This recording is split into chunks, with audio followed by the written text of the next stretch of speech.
Talk about Jumbo, Bobby's relationship with Jumbo. I really found that to be one of the most interesting because I couldn't quite peg whether that they were best friends or whether there was a trust issue going on there in the beginning of the film. No, I think in the beginning of the film they absolutely are best friends. I mean, what Bobby has done is created a surrogate family for himself. He's found a new father, he's found a new mother, and he's found a new brother, essentially.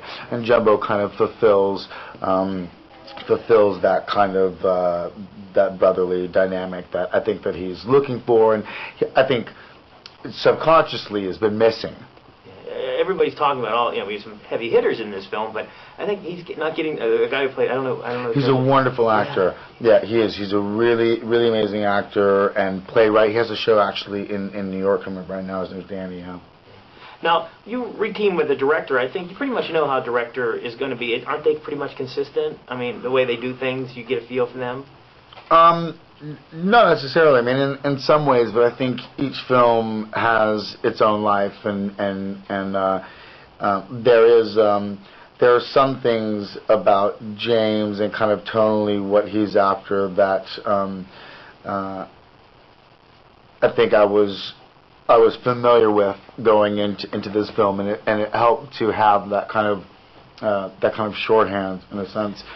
Yeah, but when you re-team with another actor, you work for an actor. You're playing somebody different, and they're playing somebody different. So there's never any familiarity there, is there? Well, there's obvious familiarity in that you've known each other, but that's part of the challenge. Then is kind of trying to develop a different dynamic in a sense. This car chase scene in this film is one of, I think, the best I've ever seen, and because I've never seen one like it, and we've all seen so many. But was it filmed any differently? Because I was trying to wonder, like, were you even, because it was, shot differently.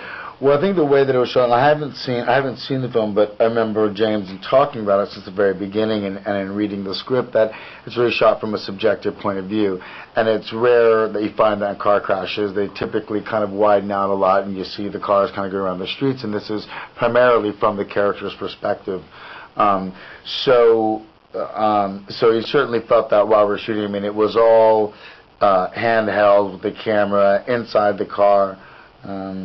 So it definitely, you had a sense that it was going to be different. Now, when you start the project, Bobby, you read the script, you think, when you actually start filming, does it change what you know about Bobby when you're going into it? Well, I think it's always evolving. I don't think you ever have or at least I certainly don't feel like I have a complete understanding of a character, because I think that's a mistake. I don't think I have a complete understanding of myself. I don't think you have a complete understanding of yourself. I think that you change depending on situations. You couldn't apply how Bobby reacts to things in the beginning of the film to how he reacts to situations later. I mean, he begins to change. He transforms. So, of course, you start discovering different things about the character that may not have been obvious to you earlier on. Yeah, it's a tremendous film. Thank you so much.